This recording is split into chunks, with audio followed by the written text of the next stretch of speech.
What's up, kitchen table wizards? What's up, deck brewers from all over the world? Yes, it's tribal time again.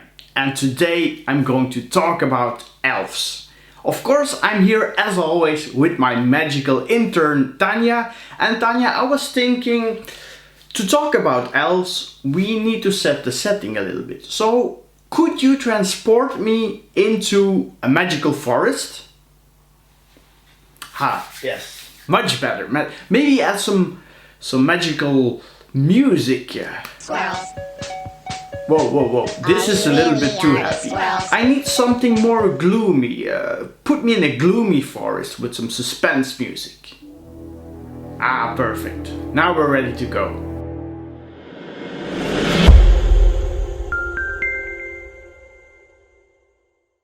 So the reason why I wanted to show you this deck and talk about elves is actually threefold. First, as you know, I've been playing Magic for a very long time, and one of the first booster packs I bought was the Dark. You can compare this set a little bit with Innistrad. It has like a gloomy dark theme and I really enjoyed it.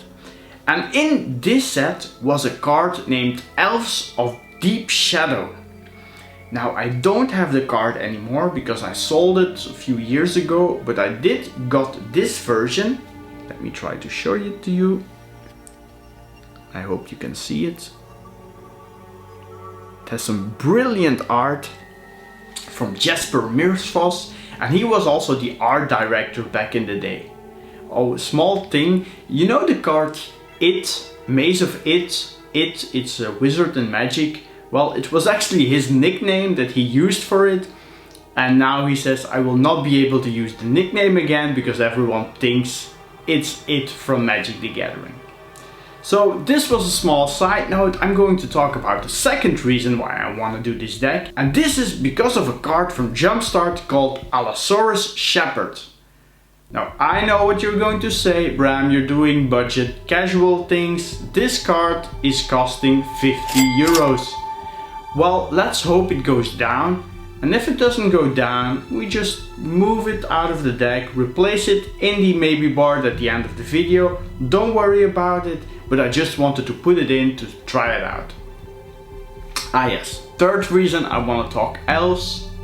Okay, I need to admit I have a little bit of a trauma about elves, and I need to get rid of it in a positive way. 15 years ago I played Magic in an LGS in a local game store, and there was this one player who was very annoying. I have an elf deck, I always like to play with my elf deck, my elf deck is the best. I hated this guy. And he always played against like new players and beat them on turn 4 with a combo, getting infinite life or something like that. So I want to get rid of it. I want to do a positive elf deck, a nice flavorful elf deck. I want to get the guy out of my system. 15 years is enough! So I'm feeling very tribally this time of year, so I want to build a lot of tribal decks now. And I also want to get some input from you guys. I'm thinking, in the coming weeks, what should I build? I was thinking maybe a pirate deck, or a demon deck, or wait, I wrote some other things down. Oh yeah, maybe merfolk. I already did a cat deck. Not really a dog person, so not going to do a dog deck. Not really feeling it. But if you have some suggestions, well, you can always let me know, and I will pick probably one of your decks. Because if you put a comment underneath one of my videos and you're subscribed, you can also win a 10 euro voucher from Cardmarket. And even if you're an American player, don't worry, just participate. I always try to do something extra for the winner, even though maybe you can't use the voucher. So leave a comment which deck you want to see, focus on the tribal, and in the coming weeks I will build a deck for you. So before we head into the deck, the goal is always to build a budget deck. Now I know the Allosaurus Shepherd is a little bit expensive in price. At the end of the video I will propose some cards so it will stay within the budget requirements. Okay, as always, you know what's going to happen now. We need to get out of this dark wood and search for another wood where we can find some elves. So we're going to talk about basic lands, and I need to be honest, this time I spent about an hour looking for the right fit, and I didn't really find the right land, so I'm gonna give you some options. So for the basic lands, I'm going to include 11 forests and only one swamp. And the swamp gave me a headache because I couldn't really decide which swamp is best for an Elves deck.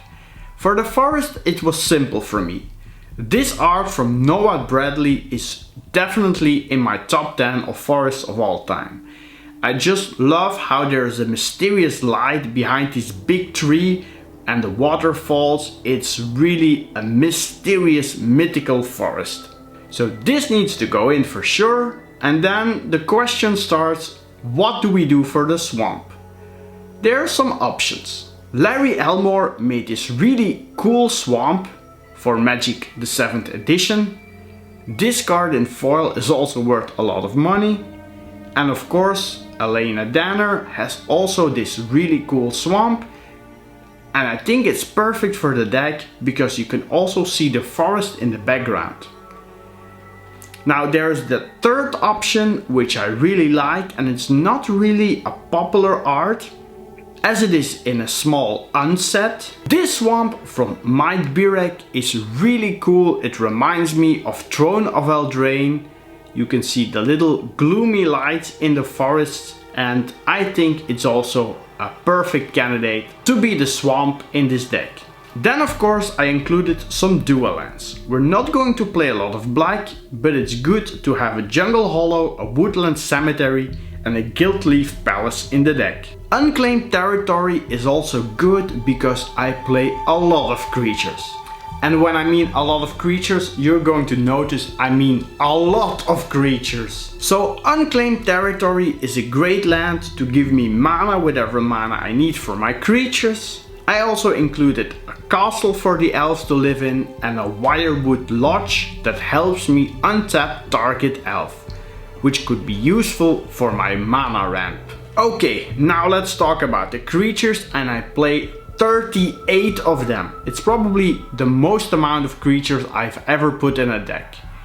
36 of them are elves, and 2 of them live together with elves. They are symbiotes and they come from the Wirewood. This 1 mana insect is really important for the combo in the deck, but I'm going to talk about this later. I included 2 copies. No elf deck is complete without 4 Llanowar elves and of course the elves of Deep Shadow. Then I included some more mana producing elves. Llanowar Tribe gives me 3 mana, Marwyn the Nurturer gives me also a lot of mana, and the Elvish Archdruid does the same. Now I will be needing this mana to have some really explosive starts in the game. The Elvish Archdruid is not the only elf lord boosting my team. I also include a Yoraga Warcaller, an Imperious Perfect, an Elvish Champion and Dwynen Guildleaf Dean. All those creatures boost my team and gives my elves +1/+1. And the Elvish Champion even gives them Forest Walk. So if you're playing against a green opponent, he will be probably in his pants when he sees this Elvish Champion hit the battlefield. Then I included the Allosaurus Shepherd and also a Golgari Guild Mage. He can get back some elves that were destroyed for the mid-range game. Some more creatures for the 2-drop slot are the Elvish Vanguard, Dwynen's Elite, Silhana Wayfinder and the Wildhorn Preserver, because you need a preserver for the forest. Then I also included some legendary elves. It's always good to flavor your deck to have some legendary creatures, and Uzuri Renegade Leader is definitely a strong include. He will give all your elves +3/+3 and trample until end of turn. Reese the Exile is also a nice elf that gives you some life, and you can sacrifice an elf to regenerate it. And Rishkar Pima Renegade helps with the mana producing. Some more cards in the 3-drop slot are some good elves that have entered the battlefield abilities. The Harbinger searches for an elf, the Reclamation Sage destroys an artifact or enchantment, and the Visionary draws a card. Why I am playing black, you might think? Well, it's mainly because of this guy. And also because I really like the art of the Elves of Deep Shadow. But the Shaman of the pack is really relentless in this deck. When it enters the battlefield, target opponent loses life equal to the amount of elves you control. And this is mostly a big number. So it's really the finisher in the deck. I also have some elves in the 4-drop slot, also with some good abilities. Sylvan Messenger gets some more elves in our hand. Liz Alana Huntmaster gets us an extra elf whenever we play an elf. And the Beast Whisperer helps us to draw a bunch of cards. So these were all the creatures. I play just one non-creature spell. It's a heroic intervention and it's mainly to protect my elves. Okay, remember when I talked about the annoying player who played elves? He had a lot of combos in his deck. But I want to keep it casual, so I sneaked in some combos, but not too many. We need to keep our friends close and our enemies even closer. So the reason why I included the Wirewood Symbiote, because it can return an elf to its owner's hand and then it can untap target creature. Now if you have Marwyn the Nurturer around with say 2 counters on it and you play a Llanowar Visionary, you can get the Llanowar Visionary back into your hand and untap Marwyn the Nurturer. You can play it again and again and again and again and again. You can draw your whole deck like this.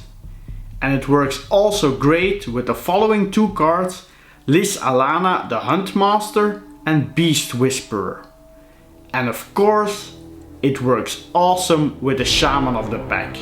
So this was the deck, now let's head into the power rankings. I gave this deck a power of 8 because it can do some strong things, but I also keep it moderate with the combos. Complexity, I also gave it an 8, but it is a very consistent deck. It's good to have a 1 mana elf on the first turn and then you ramp into your strategy. It mainly plays offensive. The only defensive cards in the deck are probably the Reclamation Sage. I think now it's a fun deck to play because it's a casual build with a lot of different possibilities to win the game. And yes, there's an Allosaurus Shepherd in it, but if you leave this one out, it's definitely some value for money. Now let's look at the metagame review. The deck does great against aggressive decks and even better against mid-range decks when it goes wide. Now watch out for big sweepers. Against control decks you really have to play very carefully because a big sweeper with no cards in hand can be really devastating. Against combo decks, you just try to go fast because you don't have a lot of ways to interact with potential combos, except for the Reclamation Sage, which you can go and search with an Elfish Harbinger. Now do you want to play on a budget and leave the Allosaurus Shepherd, the heroic intervention and the expensive lands out? It's pretty easy. You can put in an Essence Warder instead, or an Ivy Lane Denizen. And then the combo with the Mana Elf and the Wirewood Symbiote could work as well, because this card will gain you a lot of life or put a lot of counters on target elf. The expensive lands you can swap out and include some more jungle hollows or some basic lands. So this was the deck, I hope you enjoyed it. I actually enjoyed it and I think I'm going to play with some elves a little bit more. Maybe with or without an Allosaurus Shepherd, time will tell. I hope the card drops a little bit in price. What I also would like is to leave this forest because it's starting to give me a little bit of the creeps. Tanya, can you transport me to somewhere else? Okay, we're in a Turkish bathhouse now. Thank you, Tanya. Then this will have to work for the outro. Leave a comment below which deck you want to see in the coming weeks. You might win a card market voucher like the following person. Pleshovka YouTube, congratulations. You can read in the comments how to contact me. And to everyone else, give me some inspiration. See you next time and keep it casual. Bye.